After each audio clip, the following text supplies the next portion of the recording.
My mom told me not to talk to strangers on the internet, but I'm glad I didn't listen. We are the Certified Nunas, your sisters in the love of Asian entertainment. Hi, I'm Amanda. I'm Jessie. I'm Natalia. I'm Sky.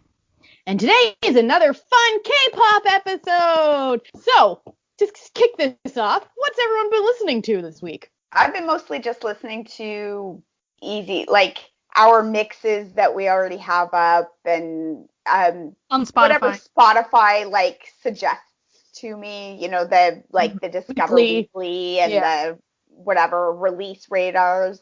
Most of it's been crap, but I'm like, some of it's been good. Nothing that's really stood out. This is the new thing. I don't know. I just yesterday, as of this recording, not yesterday as of this posting,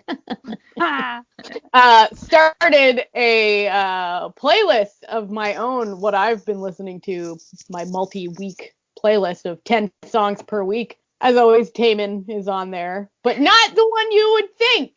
I actually didn't go with one of his sexy numbers. Whoa. I went with something off his Japanese album called Holy Water, which is the best song ever. So good. And then, some Monsta X, the SF9's new comeback CD, stuff. Yeah. Some Dreamcatcher, just for, So. Are you getting into them more? I like them. I didn't, not like them. It's just, I don't know. Even in non-K-pop world, I kind of like male singers better than female singers. Not, from, a personality thing. I just like male voices. That's fine. Yeah. I've been listening to Dreamcatcher, especially because they did their comeback with their song, and I really like their song. So yeah, good. It's been nice. Also, Park Jung-min, who is part of, I guess, still Double S 501 is still around, I guess. But he came out with a new song in the middle of February, and it's really good, especially because I really love Park Jung-min has a solo album and kind of solo persona in Japan called Romeo, and this song he actually is kind of promoting it under his name and the Romeo name. So one of my dreams since he's come out of the military is for him to start doing Japanese stuff again. So this might be a hint towards it. It's pretty cool. It's kind of got an 80s club vibe, kind of like a Taemin song. It's called XTC. It's good. I'll have to check that out. Yeah. I think I heard that one. I think Spotify put that on my radar, and it's good. It is good. I really like it. I thought it was really good. It's also kind of just it fits him too, because some of the Double S 501 stuff is not really him. So it's a good solo.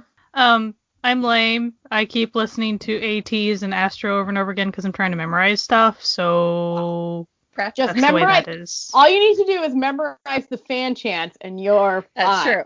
Yeah, I haven't even started that. That's a whole other kettle of fish. I know that ATs, they said they hope that people will be singing along with a couple of their songs. So grasping Korean enough to at least get the chorus down for stuff is kind of different. So yell out the English phrases as loud as you can. Yeah. It's yay, English!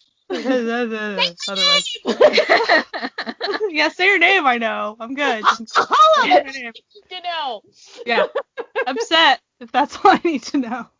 So that's got to be really cool for them when they're coming to over here, that they actually hear people sing in their native language. That's got to be actually probably the coolest part about coming over to a different country is hearing their actual language being spoken by people who can't speak it. Yeah. So that's why I feel like I'm supposed to study for both groups. I'm supposed to know words. Because of course I kind of sing along to the English, but I need to actually stare at the lyrics and stuff. And you need to know these things because you're going to see them. No. Yes. Yay. Oh, what a journey it was. I did buy the AT's ticket by myself, so I didn't put everyone through that chaos. You're welcome. We would have helped. I think the reason I did that is I honestly didn't think it was going to sell out as fast as it did. If I did know that it was going to sell out in 2 minutes, I probably would have had someone else involved. Yeah, but you did it. You succeeded. That's all that matters. Well, so the story there, they were in one venue, and I got a pre-sale on that because my music taste did a pre-sale. And so it's pretty much VIP, which was super expensive, and it was all standing. It was VIP versus just general admission. So I was going to try for VIP, but that didn't work, so I just got general admission. I wasn't looking forward to standing and being by myself and getting pushed around. So then when they changed venues, because they sold so many tickets, they opened up the balcony, and so then I tried, and I got one balcony ticket. So then I sold my standing ticket to someone who wanted it, and that way I can be old and sit down. That's the way to be. Listen, you want to enjoy the show. You're not there to mosh pit. You're there to just watch some good times. From experience at American concerts, I mean, I've been to a lot of standing concerts before, but you got to be there with somebody else. Like, if you go to the bathroom, and if you're in standing and you're by yourself, that's too bad. Like, you're not going to get your spot again. So, just logistically. So the ATs thing got straightened out. Oh, a while back. Like, that was last month. The entertainment company that's doing Astro stuff, they drag their feet for... Oh, my God. Too long. And in the meantime, I had already gotten plane tickets, which is actually really stupid. Don't do that. Hey, it worked out. It worked out. So it worked out, but if it had sold out, that would have been not cool. I had already done that once last year with BTS stuff, so I should have learned my lesson, but whatever. But it's your group. Right. I was like, I'm going. I will find tickets. Also, like, you know, Astro's popular, but they're not BTS popular. We had a bit more time. Get in there and try to get those tickets. Right. Like, I honestly don't know if they're even sold out now. I mean, they might not be. I know that the venue so I'm going to go to Dallas. The venue for that, they're not even opening up the balcony, which I figured maybe if they sold out, they would do that for more money. Yeah. We'll see. That was a weird website. It was. A bizarre way. I'm not going to get into all of the ins and outs of ticketing in general, but I hate the big ticketing websites. I really do. Oh my God, nightmares. Ticketmaster and Axis suck. Like, I really, really don't like them. And the fact that they had the high touch and the group photo tickets in a different place that was very easy to miss, so we missed it. So it was very frustrating. Because we were all okay. Let's back up. Jessie and Natalia and my husband helped me try to get Astro tickets because I was paranoid. Tried to help you is the operative word. So hard.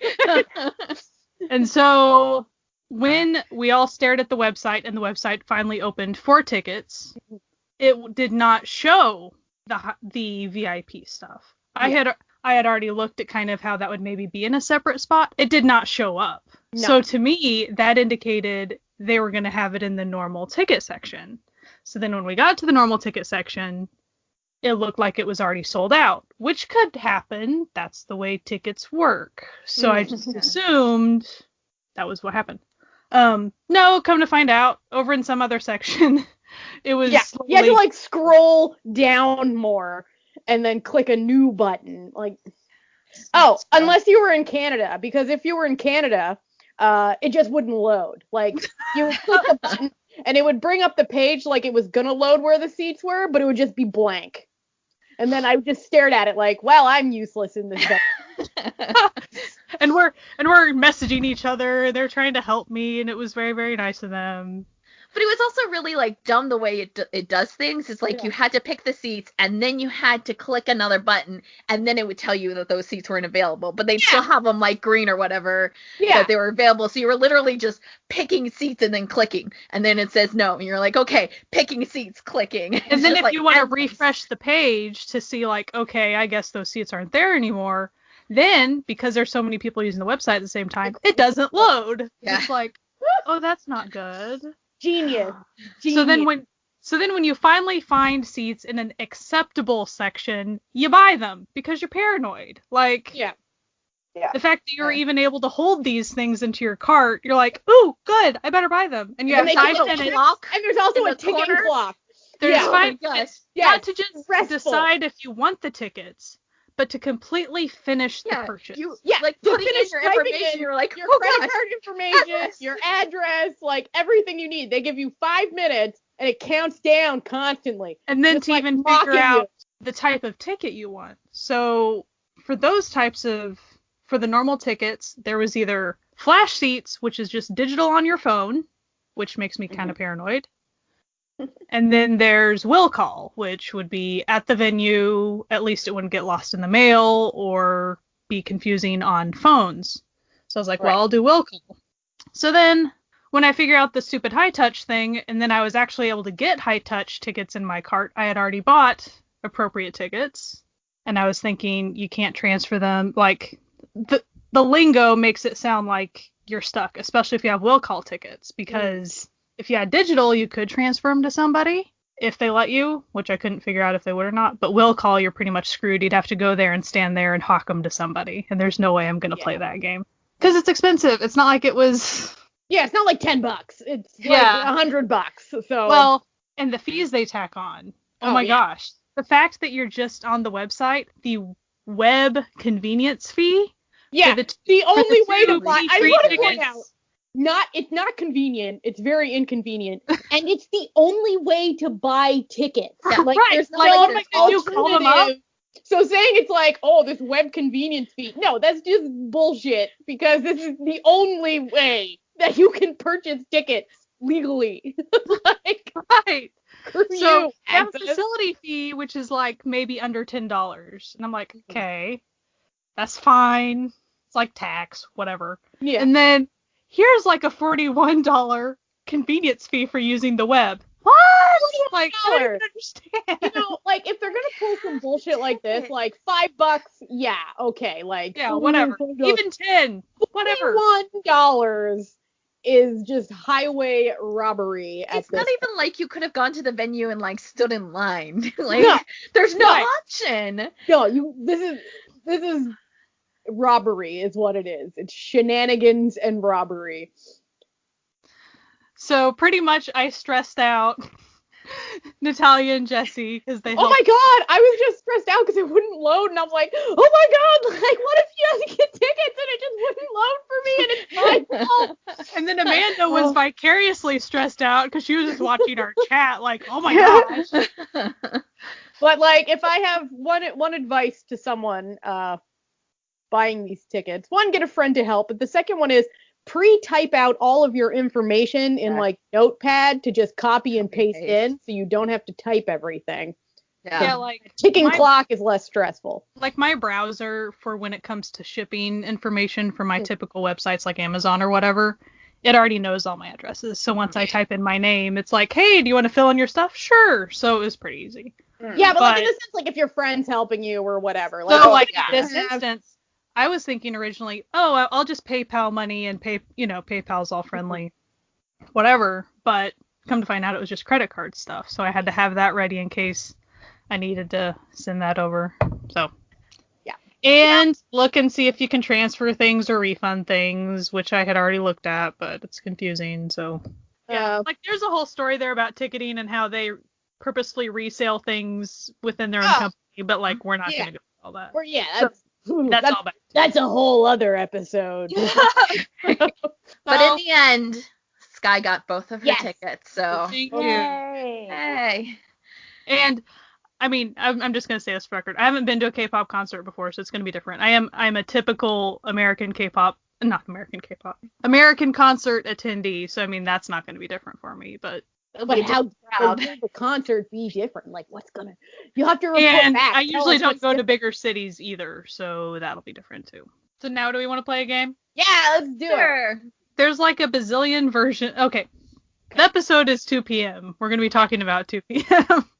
Did we even say that? We never introduced that we're focusing the second half of this episode on 2 p.m. mostly. Professional. If you've never heard of 2 p.m., why not?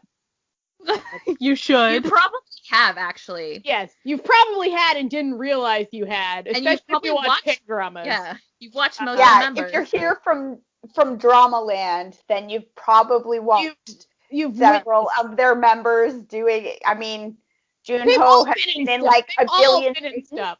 Yeah, Kid's been in a bunch. Yeah. So 2 p.m. They're fans under JYP.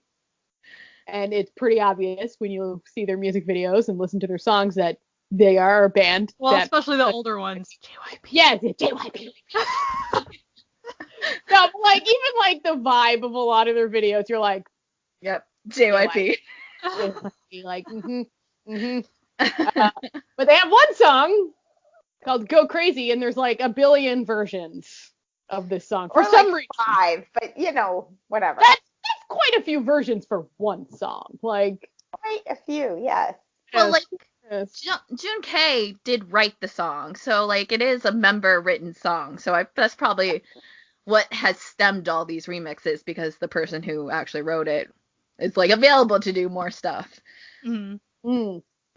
So 3 of the versions are just kind of music video based differences. Audio wise, it's the same. So you have the regular Korean version, the party Korean version, and then the dance practice. But as far as audio, it's all the same stuff. The visual. Then you have the Japanese audio version, which is it just the party version for that music video? Is that the only thing? And then different audio ones, you have remixes, Boy Toy Crazy, Boy Toy Vibe, and I have no clue how to say this one. DJ Ner versus Fingas remix. Sure. Yeah. DJ Ner versus Fingas. So the question is, which version is your favorite? I like the Japanese party version. Solid choice. Nice, sort of has a nice club vibe that I'm into. Like, yeah, I would definitely like go running to that song. I like the vibe mix, the vibe remix. I just like the way it sounds. I like I don't know. I like the regular, like the original version too. But of the remixes, the vibe one is definitely my favorite.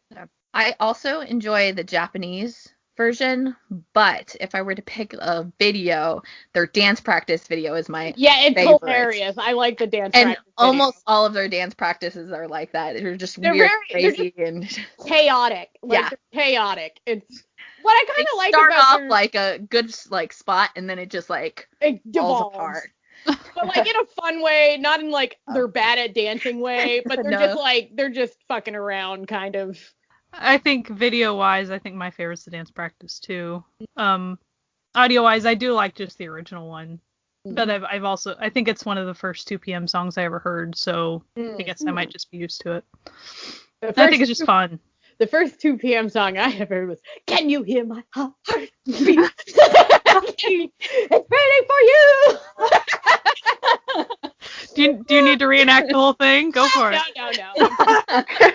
So our second game, and Jessie's gonna. I'm asking Jessie to give a small, simple rundown, because I have watched a lot of the variety shows and stuff of 2 p.m., but I'm still struggling to get like personalities down for everybody, because often it's just they're all being chaotic together, and I'm going, okay, like as far as me figuring out how they're different. You know what? Here's the problem with 2 p.m. They've been around for so long that they kind of just like Super Junior, where it's just like they know each other and like they're super comfortable with each other, so their personalities are just chaotic crazy.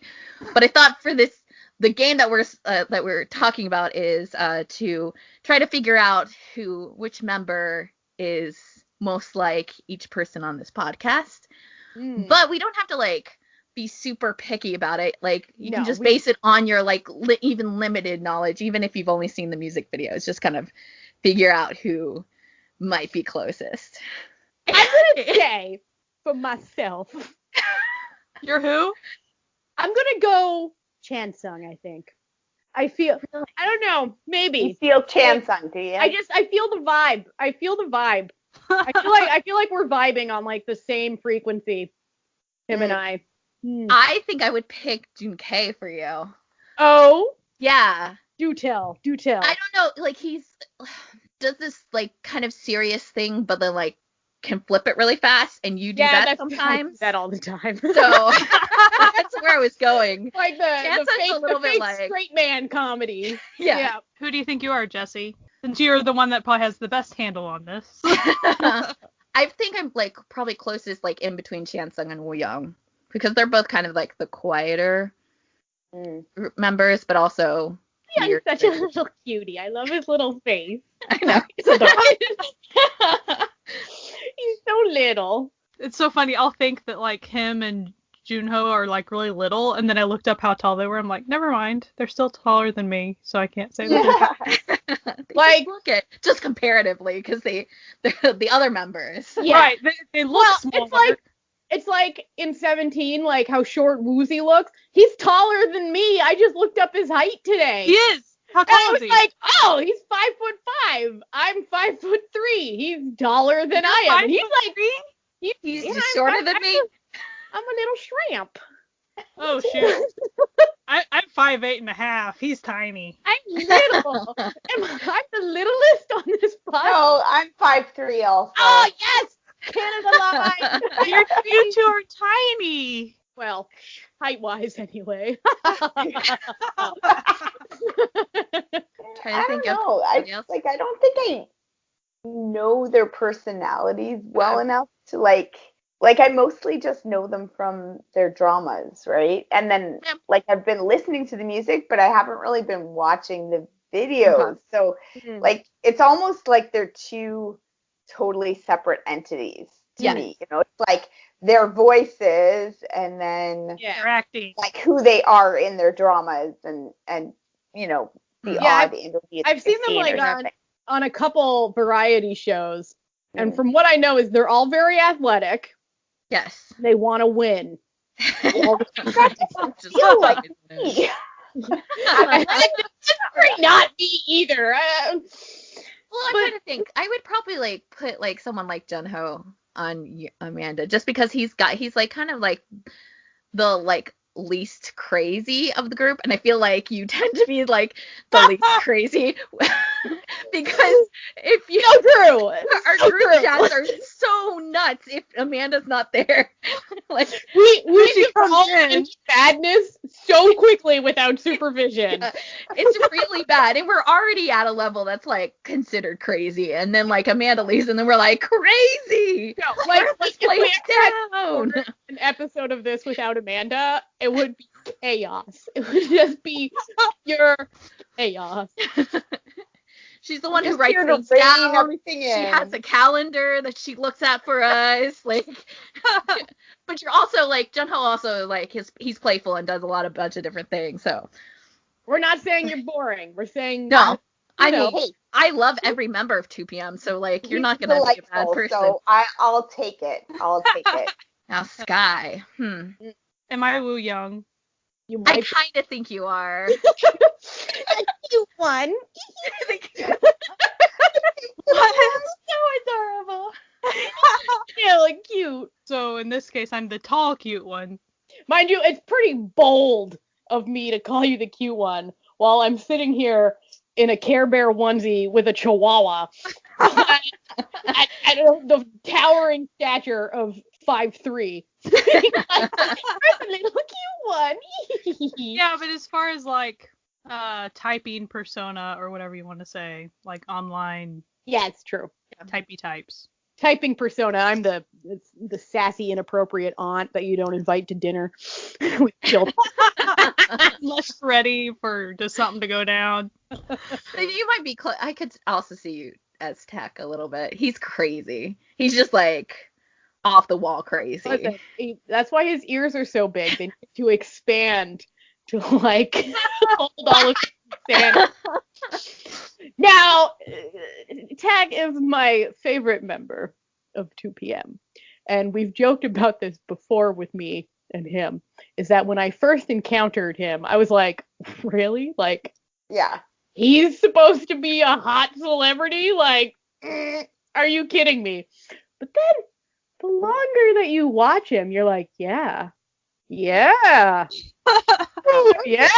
I'm into this. I just always remember in Bring It On Ghost, there's the scene where she's like super drunk and she like the ghost is super drunk and she's like piggybacking him and smushing his face and she's like grabbing his ears and his cheeks and stuff and she's like, why are you so ugly?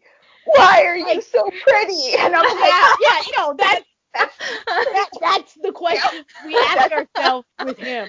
I always like when you see like celebrities, especially in a place as homogenous as Korea, which has such like high, sort of conformity beauty standards, when there's someone who does look different. And we know that Jessie's bias is definitely Chan Sung. Oh, I mean, what? No. no. Really? Surprise, guys. Guess what? Didn't guess you sure? Like, have you thought about this before? Like, he's hot. I don't know. I probably like that's all. It's my because only. I basically just know them from the dramas, right? If you'd have asked me like 2 years ago, I would have said it was Taekyeon because he was basically all I knew. And then up until even like 6 months ago, Junho, and he's still maybe like, but then I think just in the last little bit, like Chansung's just made this like little dark horse attempt at winning me over. What I like about him, especially just, like, his drama roles, he sort of like picks really weird characters, and I am into that. Yeah. Like his characters are always like there's always something a little off about his characters. Like just, and it's not even in the same ways. Like they're always a little off in different ways. Like it's always a unique bizarre. But he was pretty much the best part of Miss Temper and Namgung-ji. My Horrible Boss is what it's called on Netflix. He was a delight in that. But I really enjoyed him in Secretary Kim. Yeah, me too. Just, his character was so weird and annoying, but what I liked about his character arc in that show is that at first you're like, this man is just such a friggin' weirdo. Like you're like, why? Like, this is ridiculous. And then you find out his, of course, sad backstory, and you're like, damn it, it all makes sense now. And now I like you. Now I feel bad for being annoyed at him earlier. Like, yay. And it was nice that they explored that. Like, that they went that far with that character. Yeah. Kind of surprising. Yeah. And he had a a very small role as a bad dude on Suspicious Partners. Very small, because he gets ganked very early. And I don't even remember. He was her boyfriend who gets killed in the apartment. Don't tell Jessie these things. I already know that part, okay?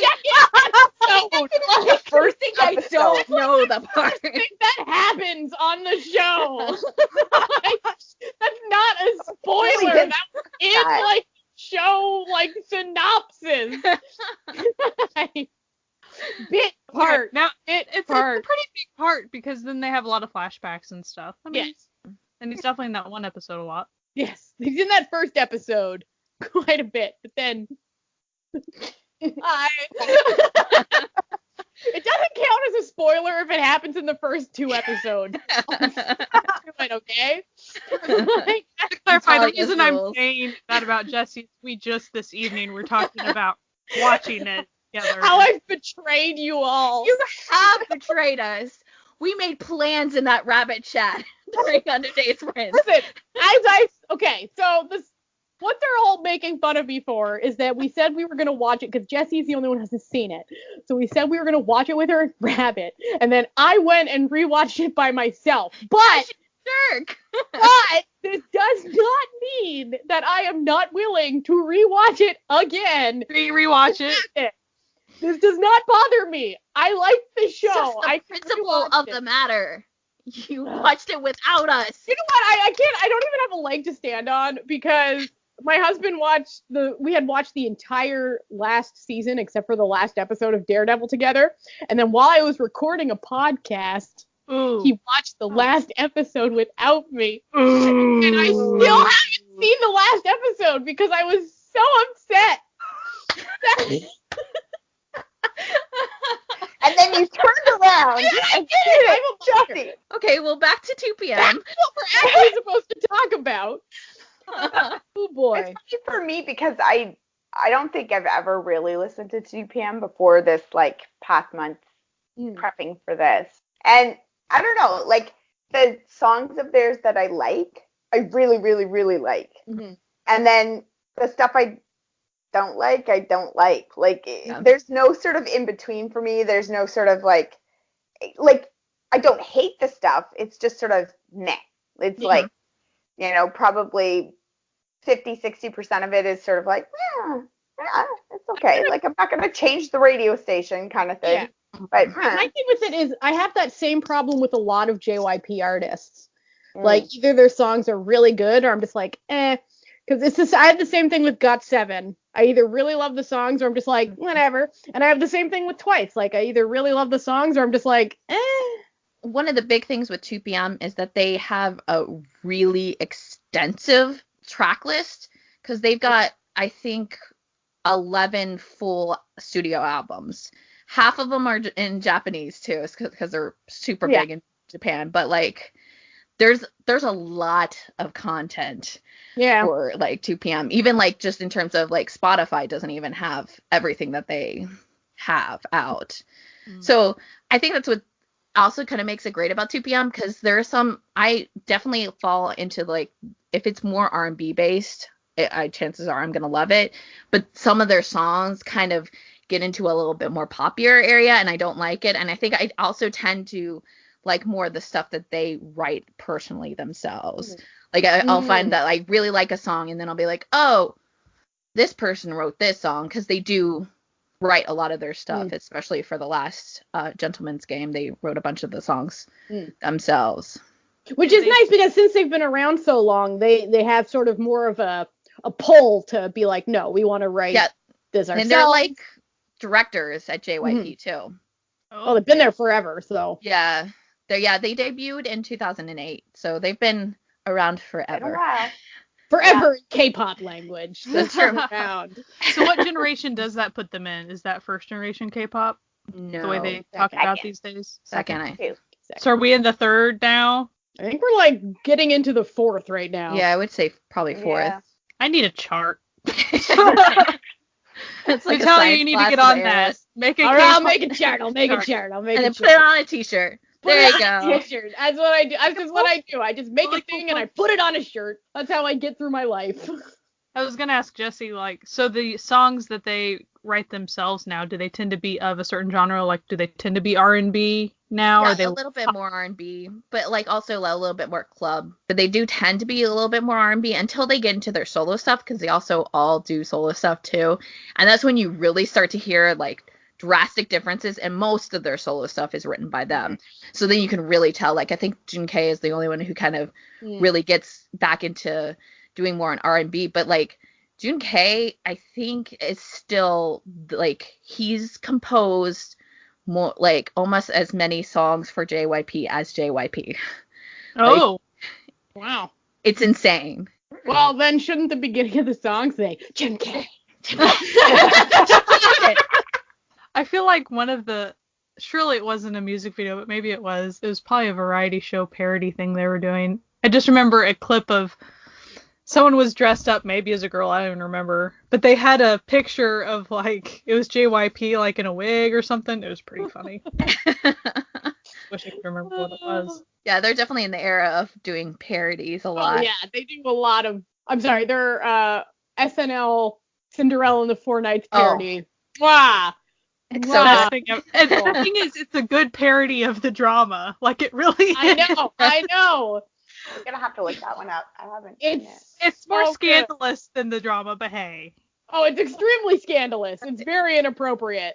But it's great. But that's part of, that's that's what the makes girl that plays the SNL. main lead girl is she on the nose with that. Yeah. The other guy in the background just like giving him death stares. The butler type guy. Yeah. Mwah. It's beautiful.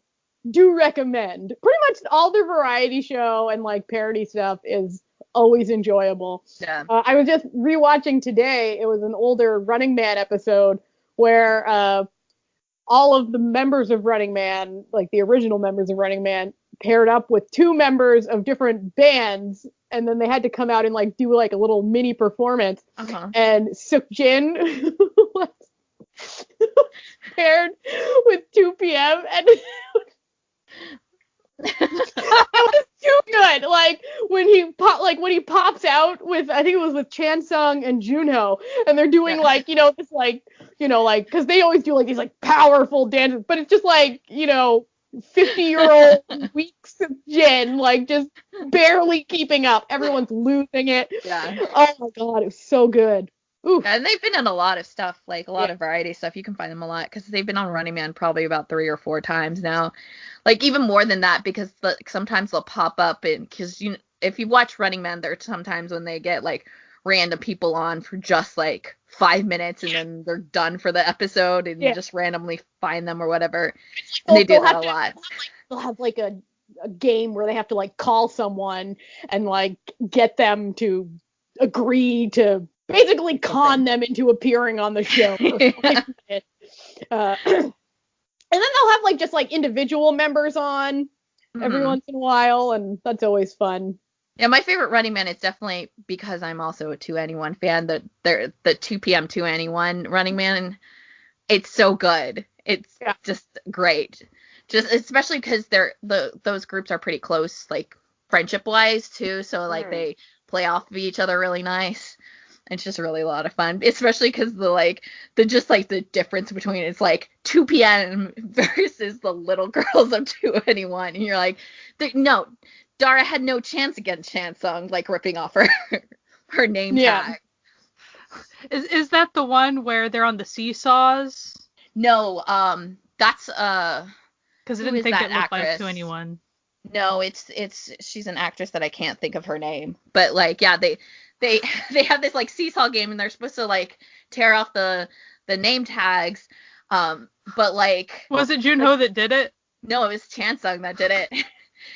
they rip it off, but like it's Velcro and it's just like sewn onto these shirts, and so it just rips the other side of the Velcro and along with the shirt. It's just like this poor actress, and she's like just got her shirt just so immediately all the guys of 2 p.m. attack Chansung and start kicking him on the ground, beating him up, doing that. And like someone like takes off her shirt and gives it to her. And they're like, Justice Squad, and they're like beating him up. Again, she does it. She goes around to like try to take off all the name tags, and then she rips off someone else's, and I think it was like Nikun's, like she rips his and she rips off the shirt and she doesn't realize it until afterwards. It's crazy. And then Chansung ends up with his entire front showing. It was all a good time. That feels like it's like done on purpose. You know what I mean? Like it was. It's also a trick, but they were like, some of these guys, we're just gonna make their shirts a little like because they were not also as strong as others. A mud bath essentially. Like that's where they got a little weak. If you wind up shirtless in the end, it's probably big. Don't worry about it. Like, don't worry about it. I know that they've always been really athletic, and early on when they debuted and stuff, they were all about acrobatics, which is really interesting because you don't see that. I mean, all K-pop groups that dance, they have to have a huge amount of athleticism, but what they did was just really amazing, like all the acrobatic stuff. Yeah, when they first, right before they debuted, they're actually going to be like 11-person group. And then I know. Well, then they split off. The 7 went to 2 p.m. and then the 4 went to 2 a.m. And like that's what they originally like had been training for, was to do like a lot of acrobatics. But I'm like pretty positive. I couldn't like find the interview that I saw it on, but like early on there was an accident or a near miss with Junho, and that's when they stopped doing it because it was a pretty bad, like it could have been a lot worse, and that's when they were like, you know what, maybe we don't need to do this. And then there was the arm wrestling incident. Yeah. Then they just, So were they just randomly arm wrestling? Like they were just arm wrestling for fun. It wasn't even like a variety show or anything. I don't know if any of you out there have ever noticed, though you probably have because it's huge. When Taecyeon appears in shows, he has a huge scar on his arm. And that's because during a friendly arm wrestling match with Junho, they arm wrestled so passionately that it broke his arm, and he needed major reconstructive surgery, including having metal pins inserted into his arm, and was short-term named because of arm wrestling. Yep. Maybe they need to know when to quit. Arm wrestling. On one hand, you'd feel terrible. On the other hand, you're like, I am the strongest man alive. Especially versus Tachyon. I mean, would you have really guessed? Well, apparently it wasn't because Junho was particularly strong. It was because Tachyon's muscles were so big that they swelled and broke the arm themselves. So I wasn't supposed to laugh at that. Sorry. Yeah. So he was too beefy. He was too beefy to arm wrestle. His muscles betrayed him. That's messed up. That is some messed up. That's a problem. Yeah. That's a problem. That's not supposed to. Yeah. So why is it that 2 p.m. are called beast idols? Because of stories like this. Yeah. Like, imagine an entire band that's made up entirely of Minho from SHINee. But there's no key on the side being like, this is stupid. They're all passionate. And they're all crazy. That's why they're called beast idols. Yeah, and it was also in an era where, like, you know, you had, like, groups like SS501, which were, like, the pretty boys, you know, stereotypically pretty boy bands. And that's what was coming out of K-pop. Suddenly these beefy. Like 2 p.m. It's like beast because they were, like, you know, more, like, muscular. They didn't do, like, a lot of, like, super pretty dances. They did, like, kind of a little bit more risque songs. Yeah. You know, that sort of thing. Party kind of like songs. They're the bad boys. Like, image in between, like, the pretty boy good guys, essentially. No wonder they're friends with Big Bang. It all makes sense. Yeah. And their dance practices go just as impressively. What are your favorite songs? Do you have favorite song? One is my joke favorite song, which is Heartbeat, because it's so bad, but I love it because it's so bad. It's so bad, but there's something about it. It's something just like you're like, okay. Yes, I do want to listen to your Heartbeat. Yeah, I'll keep this. I won't skip it. Waiting for me. So, but I really, really, really, really, really love My House because it's saucy. It's a saucy little song. And it does not hide. I like songs like this, like that, and pretty much all of Vix's discography that really do not hide. They're not hiding what they're about.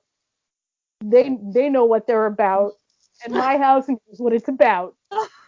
He's asking a girl to come have sex at his house. It's not. It's like a cause effect. Like, hey, they're gonna go have ramen. Also, the song is very catchy. It is. Like every time it comes up with a shuffle and the beginning starts, I'm like, yeah. I don't know. I haven't actually listened to anything today to, like, you know, get my brain back in, but the stuff that I've got listed from while I was listening was Good Man and, oh my goodness, I'm never going to say this word right, Midaremamina or something, Midaretamina. That's the Japanese version of You tried, crazy. And therefore no one can criticize you. You didn't Is pretend it really like the Japanese version of Go Crazy? It did, yeah. I'd have to. That's so weird. Yeah, because it like actually was pretty big in Japan, so it's like kind of its own. Oh, okay. They released like a specific single, and it went big there. Because I just have that one written down, and then Please Come Back.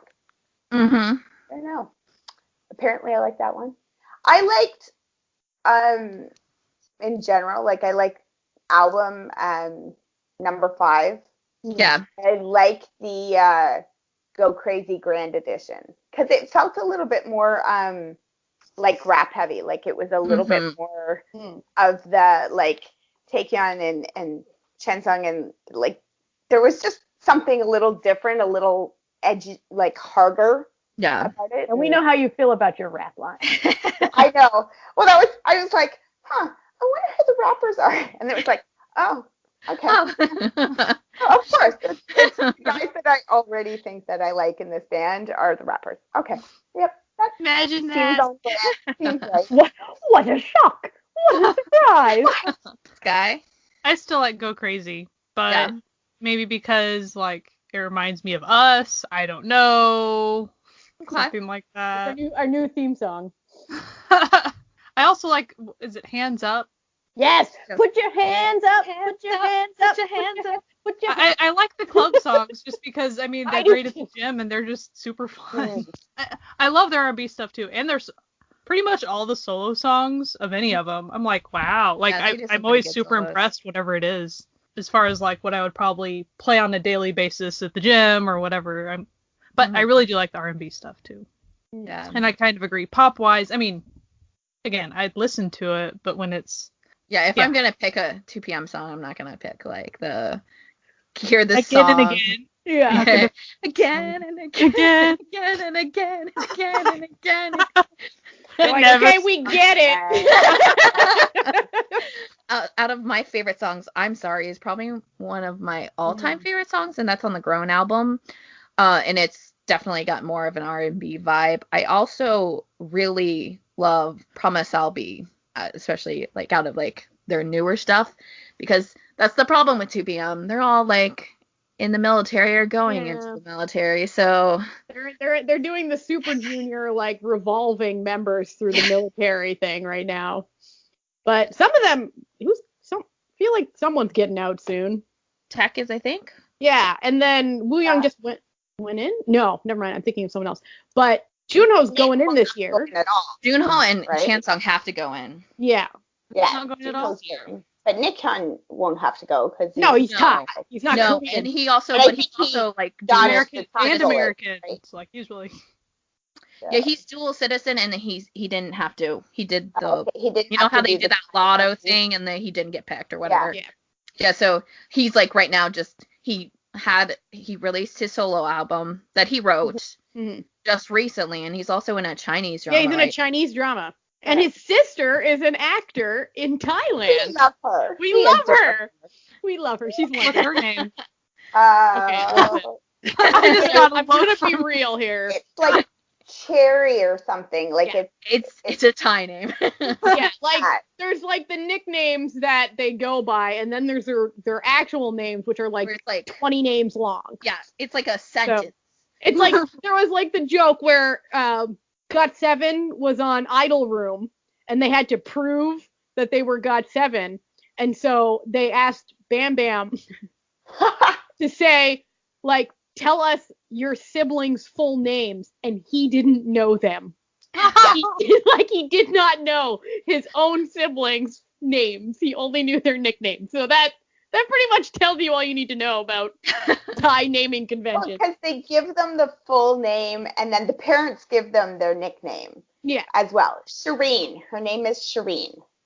yeah. And she's She was wonderful. in You Prince, one of my favorite You Princes, Yeah, You Prince, it the geologist. So cute. She's so adorable. So cute. Everything about that Lovely. one is just so cute. So And she was in Shireen is her nickname. Her actual name is Nutchari. So Yeah, and like Nick Kuhn is like Nick some extra things Kuhn. She was also in Love by Chance, was she not? As She Pon's was. girlfriend. she was like the girl in the She was straight the one- romance. the one straight couple. She was the girl part. Straight couple. Everyone else was gay. Well, Chansung was just in a little cameo in Touch Your Heart. Junho has a new drama coming out soon, Confession. I think it's the end of March. That's pretty much it on people who are out of the, military doing stuff. I'm sure we'll hear something about like Taken. Yeah. As Yeah. soon as, you seem to start hearing the rumors about 3 months or so before they're out. I mean, There's it's obviously definitely, like, conversations happening. Starting because if you don't know, like he is not under JYP anymore for acting.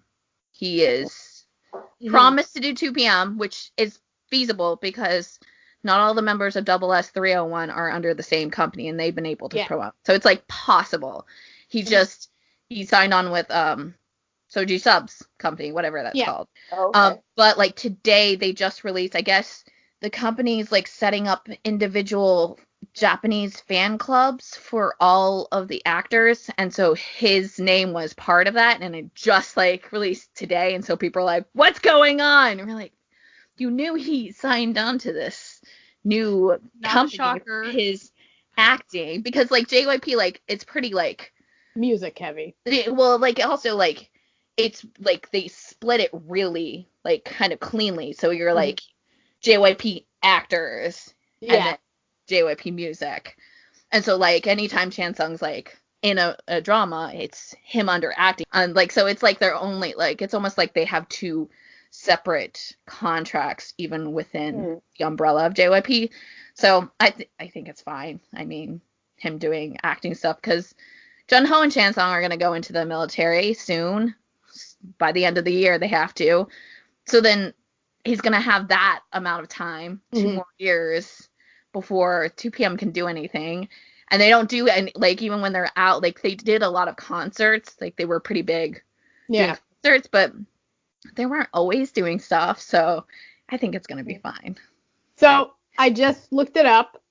Taecyeon finishes his military service on May 16th of this year. So soon.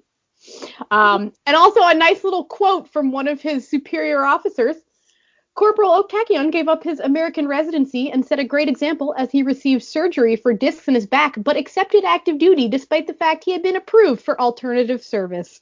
He is currently faithfully continuing his military duties. Good guy, Tae. He participated in the Olympics as military. And he also had to do heartbeat in his attire. Like he literally was like, in the military attire, and he's like heartbeat, and you could tell he was just breaking. Like he couldn't take it. Poor guy. So what about Junkei and Woo Young, like military wise? Isn't Junkei still in? When did he go in? I feel like he went in. Woo Young was like the last of people to go in, so I feel like he was like more of the middle of last year. So after Tech, Junkei will be the next one to come out. But I still think it's like, it might be next year, like beginning of next year, but I don't know off the top of my head. Yes, he joined the military on May 8th of last year, so he'll be out next year. Apparently he's doing great too. They only have good things to say about these 2PM members in the military. So good job, 2PM. Good for them. Good for them. Well, it's not like they would go and not be able to do the physical labor part. Yeah, I know. They're all pretty buff. So. They're gonna come out and they're gonna look even better. Yeah, I think I saw pictures just today. It was Taecyeon, and they're like, he's all beefed up. I'm like, as if he wasn't before. Beefed up. He was already at this level going in. And then Woo Young enlisted in July of last year, so he will also be out next year. There's no fun little things about him in the military, so I guess he just hasn't distinguished himself as much. He's really quiet. So he's just, he's a different personality. You don't always have to be like the top. Yeah, he's getting through it. He's doing his legal obligations. What more can you want from him? Like, just let him live his peaceful life in the military. Exactly. And let us enjoy their bodies when they return. Yes. Oh yeah. They will come back like the fucking Hulk. Because they were already like Taecyeon. I think we're gonna have to worry about him breaking an arm again at that rate. I know. His muscles are just gonna like break all the bones in his body all at once. In other K-pop news, we have a few things to talk about. There's season of Produce 101. And I think it's called Produce X 101 this time. They always kind of. It's bullshit. Okay, I'm well known for hating music survival shows anyway, because I think that they're mean-spirited and they stress me out to watch. And I feel like they're deceptively edited to make people seem like assholes when they're probably not. Yeah. However, that's not my problem with this show.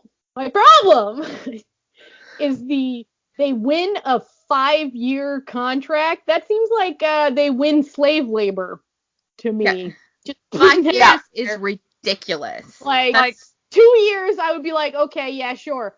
5 years?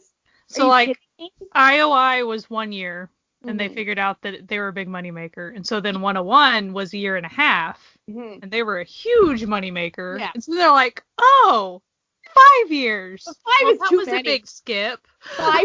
5 is Well, no, I think 5 years is for the next one, but the one that's right now or something was 2.5. Or that's what, because I think that was what I read. It was like it was 1 year, 1.5, 2.5. There was a 2.5 one. 5. And then they're saying 5 for the next one or something. And it's like, yeah, no. That's a whole lot of bullshit right there. Well, because what I'm wondering too is you do that 5 years and then you got to go back to your old one and then fulfill the rest of your contract with your regular. So you're like under. Have you paid off any of the stuff? No, like you're just forever. What was it like on Asian Junkie was like, so like the next episode, the next season, it's going to be a 20-year contract. Yeah, I know, right?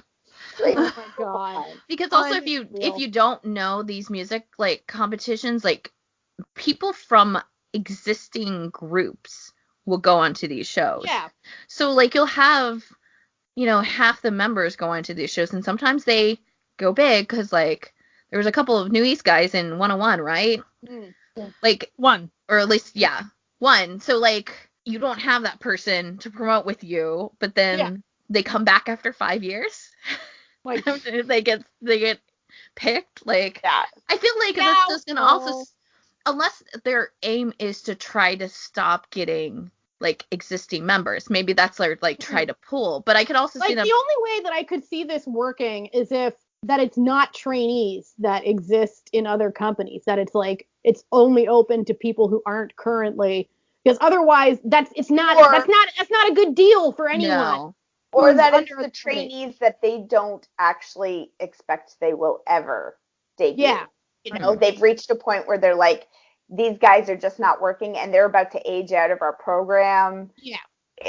We're just going to send them and hope for the best. Like Good you're luck, on the guys. end of their contract It's your anyway. last chance, like. What they should be doing, especially if they're going to do a 5-year contract, it shouldn't be pulling from people who have already debuted. Like, no, it's ridiculous. I feel like it should be people who don't have a chance to be on stage. Between that and I do think that there are a handful that also they kind of go from competition show to competition show, and they usually do kind of well, but maybe they don't quite catch the eye of an entertainment company in the meantime. Exactly. Or it's like, there's I'm sure this exists. Like 100% it does.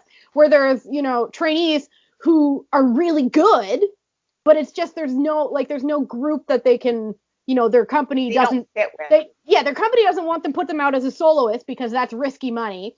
And there's no group that like they fit in, but they're still really good. So this is a good opportunity for people like that. However, 5-year contract is too long. And that's almost a normal standard one, like once a group debuts. But what the difference is, it's like they can't negotiate the terms of this contract. Yeah. When you go in under like an individual contract, you get the opportunity to have like your lawyer look at it or you to look at it and to negotiate terms if you don't agree with it. But this is a set like show contract. So you can't negotiate for, favorable terms or anything. Everyone has to, like, there's no advocacy around it. Like you're stuck with whatever they decide.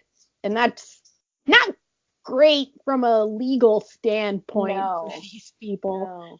So it's not great, like, especially because I mean, like, this is a bad thing about K-pop. It's just like these children are getting sucked into these contracts, and like they don't know. And then also like it's such a weird area that like even their parents aren't gonna know because it's entertainment contracts. It's not like it's not like everyone's a an lease expert for an at apartment or something where they're I doubt that many of these people can afford to have a lawyer look at this. Young people are getting fleeced end up in YG's dungeon.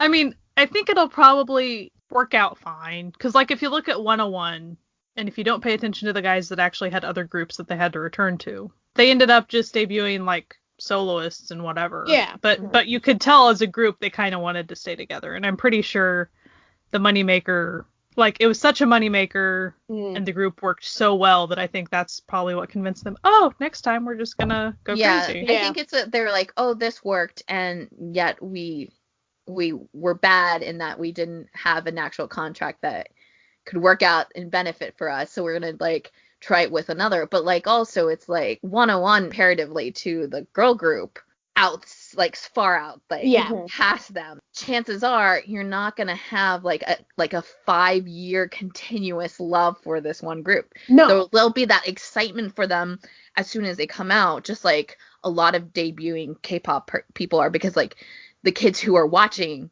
these K-pop idols realize, if I go with like someone who's debuting, I can say that I was with them from the beginning. But if they're not like gonna be at a level that's sustaining, they're just gonna drop off. And then like 2 years into their contract, just hosting the other like seasons of this show. Right. Pretty much. Yep. And that's 5 years of they get out and then they're considered too old to do anything else. At the ripe old age of 24, they're now too old. They're all coming from different companies. It's not even like, okay, now this is done, and well, like we three made a really strong unit and we should form our own group. Like you're all from different companies and you have to go back to your regular contract, and you can't necessarily meld with the people that you meld with and like form an actual group. Yeah. Especially after 5 years. 5 years. Yeah.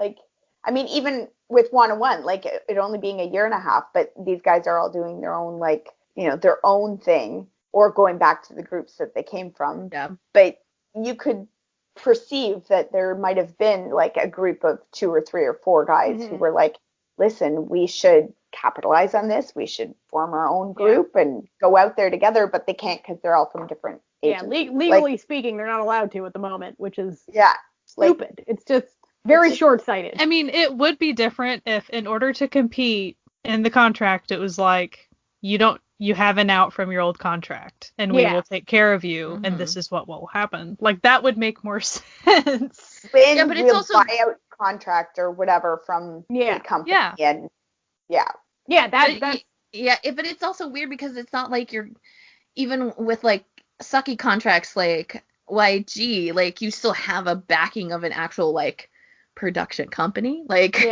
and then it's just this weird thing essentially. I'm gonna be honest. I looked into like the pricing structure, like of how much artists get at each one. Out of like the biggest companies, JYP is the best to his artists. They get the biggest percentage of the goods. SM pittance.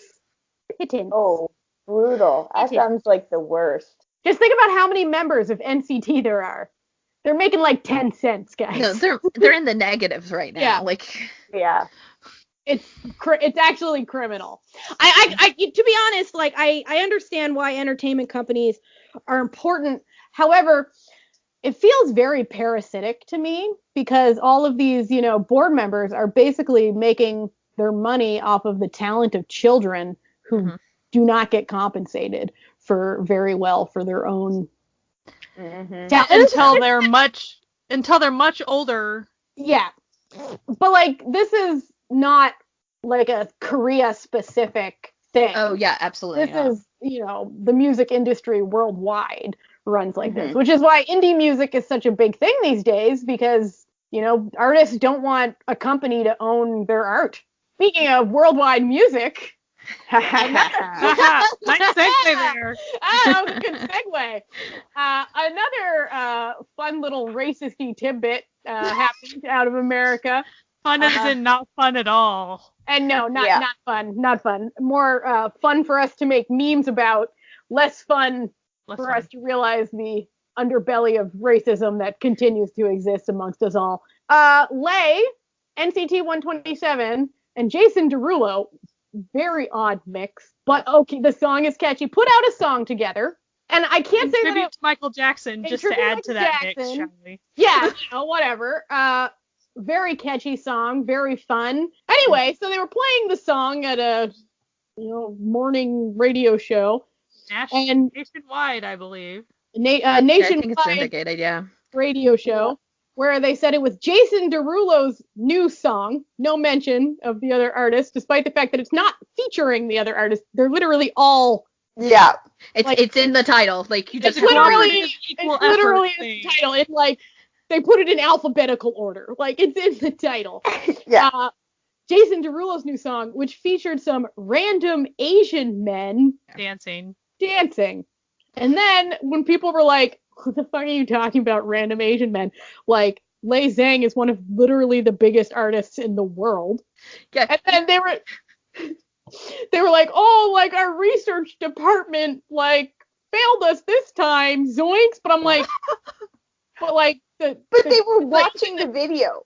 Like they were watching the video that says underneath it, like on YouTube, says all the words. Then they tried to pull off they don't have the name recognition of like Jason. Mainstream people don't know them. Mainstream people don't know them.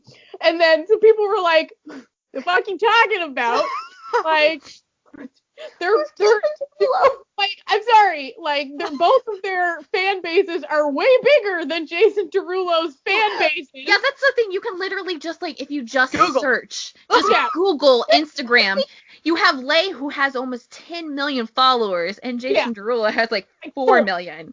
So, and then also like the people in their apology, they're like, we hope that they're going to be as big as like Ari and Taylor and blah, blah, blah. And I'm like, they're bigger, but also I bet you if you talk to Ariana Grande right now, she'd know who they are. Like, mostly because she had her own little run-in with a Chinese artist, but we won't get into that. But it's also a greater, bigger thing because, like, okay, fine, they didn't say the names and they were just like, you know, these random people, but they didn't just say, and these random artists we don't know. They specifically said these random Asian men. Like it mattered.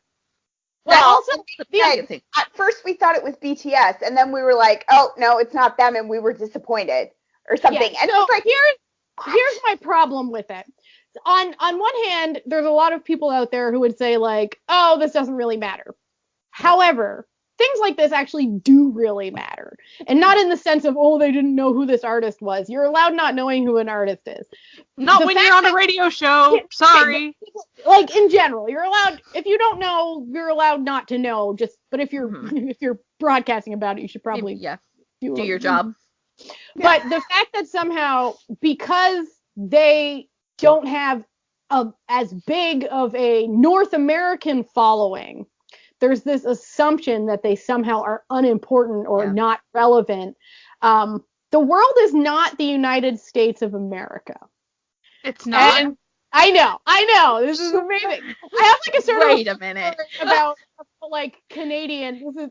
Okay, so Canada, for anyone listening who's not aware, Canada and the U.S. are right next to each other. They share a border, okay? And in Canada, we are inundated with American everything. I'm not like into it, but like we are. Like it's everywhere. American artists and whatnot. And I want to talk about one of the biggest bands in Canada, which sadly doesn't exist anymore because the lead singer died. They were called the Tragically Hip. Literally biggest. If you go across Canada and the Tragically Hip are playing, sold out stadium, hundreds of thousands of people. Their final concert was basically a holiday. Everyone broadcast it for free across the entire country. Like the last concert he did, because he had brain cancer, so he knew he was gonna go. When they crossed the border, so 20,000 attendees per concert, etc. When they crossed the border from just the next country over, they could barely book bars to play in. So that is how much America does not pay attention to any other country, even the one right. You're just right above us. I don't think they're pointing right now. I don't think it's a matter of not paying attention. I think it is very purposeful. So it is very purposeful. This particular instance, I think it's okay. Their apology or whatever, and their follow-up apology that was very much the non-apology. Mainstream people don't know them. Okay, you're a huge radio show, and you decided to not talk about these people. Mm-hmm. Yeah. Wonder why mainstream people don't know about them. You decided they weren't important. Meanwhile, it's a cyclical thing. If you keep not talking about these Lollapalooza last year. He's known in icons playing at South by Southwest this year. Blackpink is going to Coachella, and the only thing you can say is, oh, we thought they were BTS. But it's also like exactly like the being like, well, but I have a black friend. Yes, like, it is. Oh, I know. But, like, I'm not like racist, but like you still used those specific words to describe the person, and then you still didn't understand why people were upset and why what you did was wrong. You just focused in on that, like, oh yeah, of course they are bigger, like, but like also you said a racist thing and never once did they actually address that actually specific part of it. But also it's like the bigger thing that also they're bigger, and just because they don't speak English, they're not worthy of your time and not worthy of you learning their like name. In the song, it was all English too. So as far as that excuse, that's BS. Like, his name is Lay. That's an English word. In 3 letters. It's real easy to learn. Like, I'm just, it's like a stupid easy thing to Google, and it's not like it was in the title of the video. Yeah, and it's also not like lazy. That's not part of their thing. Like those morning hosts, like most of them go in early in the morning and do their own research. It's just like you figuring out like a random video, like you don't have to be savvy at Google to figure out who these people are and their like actual like. They're like, no one in America has heard of NCT. It's like they were on Jimmy Fallon, like. Well, that's why. Like, I really don't think it's ignorance, and I don't even think it's laziness. No, I feel like every aspect of it was very calculated. It's purposeful. Yeah. They thought they were being funny. Like, that's the reality. They knew who they were. They didn't care. And they thought it was funny to say random Asian dudes instead of reading the words on the screen that they were looking at right then. Because it panders to a strange xenophobic like exceptionalism that America has. And I'm gonna say, like, my mom's American. She'd agree with me on this one. Like, no, I agree. American line agrees with you. America is very insular with everything they do, which leads to this sort of bizarre concept that since they export but don't import, they think what they're exporting is the best all the time and the only thing worthwhile. So they export all their media, but it's much more difficult especially before the advent of like streaming services like, Netflix, Viki and all that. There was no input for other cultures to like input their own media. So it's slowly changing because of the internet. Yay, the internet. Other cultures have to accept what America gives them, but America refuses to exchange back. It's like the one-way push because American culture is the greatest. America's the greatest country in the world. So this leads to, people like us who enjoy K-pop or J-pop or Chinese cinema or whatever, Thai shows. We're seen as weirdos in American culture, somehow these outliers, despite the fact that there's hundreds of thousands of us, because the mainstream hasn't picked up on the stuff. And yet it's all about just the human experience. I mean, be it dramas or be it music. Yeah. Exactly. It doesn't matter what language it's in. It's all the same thing. It's not weird to like listen to another person's language. Like that's not a concept like that we should even be discussing. Like no. There's nothing that is negative. Like there's nothing to be lost from learning about other cultures than your own. There's only more to be gained and more to learn. This has been Professor Natalia's sessions on why you should learn about other cultures. You know how we were just talking about how when you get randomly really serious and then you flip back to I know, I did it again. But, no, like, for everyone, I feel like we're sort of talking to a closed audience at this point, because the people who are going to listen to our podcast probably agree with us on all these things, because why would you listen to a K-pop podcast on K-pop and K-dramas? Don't, like, one, unless you're researching it for some reason, or two, if you're already listening for some reason. Like, welcome. Crazy. We like the hate listens. It helps. We still count the views or the listens. So I mean, you're a number that. I don't know why you listened this far in this episode, but go you. Maybe you don't hate us actually. Maybe hopefully we're changing hearts and minds, like with our aunties. If we had, I don't think we're popular enough to have any hate. But maybe one day we will have haters and they'll come back and listen to this to look for ammunition to like get us. And they will just hear this rather insightful conversation that we had about the global exchange of ideas and cultures and how it only enriches us all. And it is true what Sky said. Like, the more that you expand your knowledge of other cultures, even through their media, the more you realize that there's really not that much of a difference between people, no matter where you are. There might be different cultural signifiers, but once you learn learn a little bit of those, it's all the same thing. Yeah. We all want the same things at the end of the day. And that's why when I'm not going to go back all into the radio show guy, but we can't keep being okay with mainstream announcers or whoever continually beating down other culture music or other artists that have huge followings. Even if they don't keep ignoring them, that's not acceptable. Like, it's not even like the fact that he's, Lay is so popular, and that's not the problem.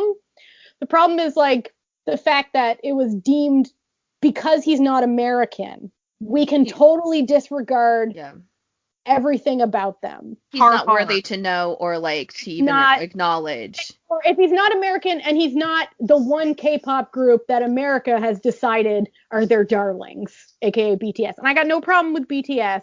I don't want to get into a rant. Opening doors rather than being used as a way to close them. Right. Mm-hmm. BTS is not the one exception. What? No. Why? What? No, they're not. They're a great band, but they are not exceptional in any way compared to most other K-pop groups. And they're also only one band. They can't be the only thing. Like, it's not all genres. But it's not. It's like fulfilling them as well. Like, it's just it's not a good way place too much pressure on them. Yeah. Like, this leads back into ambassadors of your craft for the world. It is not a bad thing to be K-pop. No, not at all. And so, but the sort of this concept that exists that, because we have to sort of divorce it from its non-American roots to make it acceptable for American. Mm-hmm. And so by saying like, oh, it's not K-pop, it's just good music. Well, it's like, well, tons of K-pop's good music. Like, screw you. K-pop is not a bad word. Well, I was laughing today. Was it today that I saw that post, and it had a bunch of interviews or moments from like variety shows with Youngwon, where every time they ask him what genre is your genre, he's like K-pop. K-pop. And they're like, it's not a genre. K-pop. We sing K-pop. It's K-pop. K-pop. It's like, okay. He's like, I'm not playing your game. This is it's K-pop. That's what it is. What we do. So to segue really not smoothly, Natalia's shop has been hopping recently. I'll segue. Okay. Speaking of K-pop in North America,